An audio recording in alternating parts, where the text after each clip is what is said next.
Connaissez-vous l'astre le plus facile à observer dans le ciel? Visible toute l'année, sans instrument et sans aucun danger. Voilà. La Lune. Tiens, hop! Bonjour, je suis Jean-Marc. Hello, je suis Fabien. Vous êtes sur Astro Big Bang et aujourd'hui, on va vous parler de la Lune.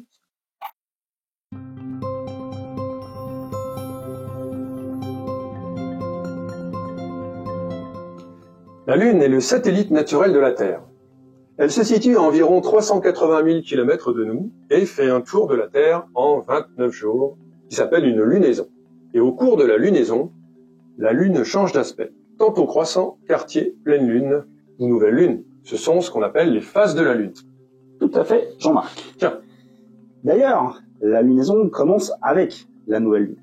On peut commencer à voir la Lune à peine après quelques heures après la nouvelle Lune. La nouvelle Lune, c'est le moment où notre satellite se situe entre le Soleil et la Terre. Si l'alignement est parfait, il n'arrive pas toujours, eh bien, on assiste à une éclipse de Soleil, qui est un phénomène assez rare.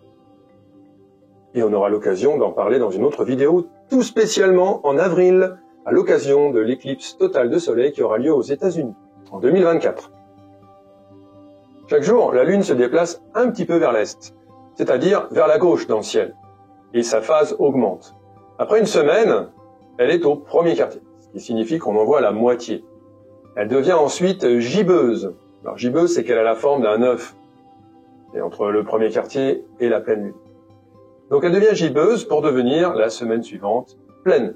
Donc la pleine Lune, tout le monde connaît, c'est quand elle est ronde, on la voit comme ça. Ah ouais, la pleine Lune, c'est un vrai phare dans le ciel. Et après la pleine Lune, du coup, il se passe quoi? Et ben après la pleine Lune, la Lune décroît. Une fois passée la pleine Lune, elle devient donc gibbeuse de nouveau, puis dernier quartier, avant de revenir à une forme de croissant qui va être visible le matin, juste avant le lever du soleil. Alors, justement, la Lune est un objet qu'on peut observer même à l'œil nu. Qu'est-ce qu'on voit à l'œil nu? À l'œil nu, on aperçoit déjà des taches grises à la surface de la Lune, que les anciens ont baptisées des mers, car ils pensaient, bien avant d'avoir inventé la lunette astronomique, qu'il y avait de l'eau sur la Lune, donc des mers et des océans. Et que sur ces océans, il y avait des bateaux, que dans ces bateaux, il y avait des habitants qu'on appelait les Sélénites. Eh oui, beaucoup de fantasmes effectivement sur les habitants de la Lune, autrefois les Sélénites. Aujourd'hui, n'en déplaise à certains, on sait qu'il n'y a personne sur la Lune, pas de Sélénites. Et avec une paire de jumelles, que voit-on sur la Lune? Ah bah déjà, on change de dimension. Avec une simple paire de jumelles qui grossirait environ 8 fois, on peut déjà commencer à deviner les reliefs sur la Lune. On va voir effectivement qu'il y a des zones plus cabossées, des zones montagneuses, dira-t-on. On va pouvoir commencer à observer les premiers cratères également. Donc déjà pas mal de détails visibles avec une simple paire de jumelles. Sans oublier la lumière cendrée, qui est la partie faiblement visible de la Lune lorsque celle-ci apparaît sous la forme d'un croissant. Oui, je suis sûr que c'est quelque chose que vous avez déjà observé. C'est très joli, la lumière cendrée. On a cette portion de la Lune qui est en croissant, donc encore peu éclairée. Et malgré tout, on devine la totalité du globe lunaire qui est pourtant plongé dans l'ombre. C'est Léonard de Vinci qui a compris le premier à quoi était dû ce faible éclairage. En fait, c'est assez simple. C'est la lumière que reçoit la Terre qui repart, donc se réfléchit, et qui vient faiblement éclairer la partie dans l'ombre de la Lune. La lumière cendrée. Alors effectivement, il y a plein de cratères à la surface de la Lune. Pourrais-tu nous dire quelle est l'origine de ces cratères? Ça remonte à il y a très longtemps. La Lune est un astre mort, en quelque sorte. Il n'y a pas d'activité, il n'y a pas d'atmosphère sur la Lune. Et au début de la création du système solaire, il y a énormément de cailloux qu'on appelle des astéroïdes qui sont venus s'écraser par millions sur la Lune, formant ces cratères. L'impact est d'une violence folle. Et effectivement, le sol se déforme, ça forme un cratère. Et d'ailleurs, l'étude des cratères est passionnante. Les plus anciens sont érodés par les impacts les plus récents, comme par exemple le très grand cratère Deslandres, bien visible quasiment au milieu de la Lune au moment du premier quartier. Il est pratiquement effacé par de nombreux jeunes impacts qui l'ont constellé. Certains cratères sont tellement grands que leur fond est plat et recouvert de lave. Regardez par exemple le cratère Clavius. Quand on l'observe près du terminateur, c'est la zone qui limite le jour et la nuit sur la Lune, on voit même que le fond de Clavius est arrondi. Il est bombé, comme la surface de la Lune.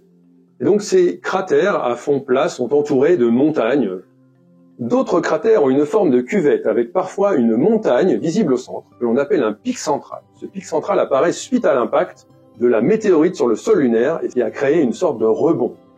Et quand on sait que ces montagnes font parfois 3 à 4 000 mètres de haut, vous imaginez la puissance de l'impact. Alors la Lune est aussi parcourue de nombreuses rainures et failles que l'on trouve surtout au niveau des mers lunaires. Ces fameuses mers lunaires qui en vérité n'en sont pas, eh bien elles sont faites de quoi? Alors, en réalité, les mers lunaires, ce sont d'immenses étendues de basalte provoquées par des coulées de lave datant d'environ 3,5 à 2,7 milliards d'années. Donc c'est très ancien, et depuis, plus rien. Donc évidemment, ce sont des plaines de lave solidifiées. Il n'y a plus rien de chaud à la surface de la Lune. Observez bien les mers lunaires à l'oculaire de votre télescope. À l'origine, les mers étaient de grands bassins d'impact, formés par des météorites géantes. Par exemple, la mer des pluies, ici, mesure 1200 km de diamètre. On pourrait y faire rentrer la taille de la France tout entière.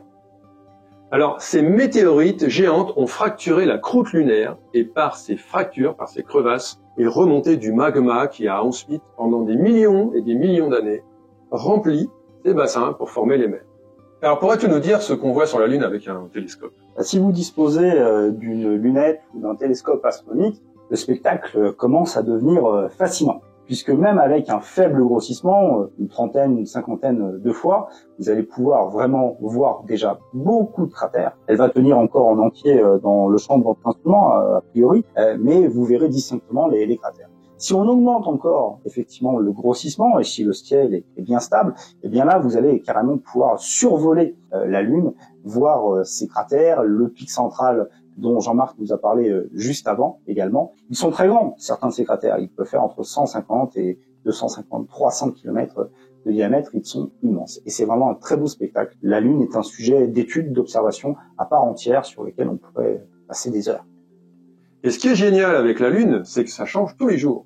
Oui, le spectacle évolue au fur et à mesure. Tous les jours, de nouvelles régions et de nouveaux cratères apparaissent ou disparaissent à la surface de la Lune au gré de l'éclairage du Soleil. C'est un sujet absolument passionnant.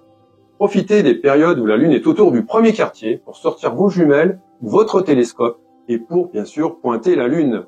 Et voici maintenant quelques cratères remarquables.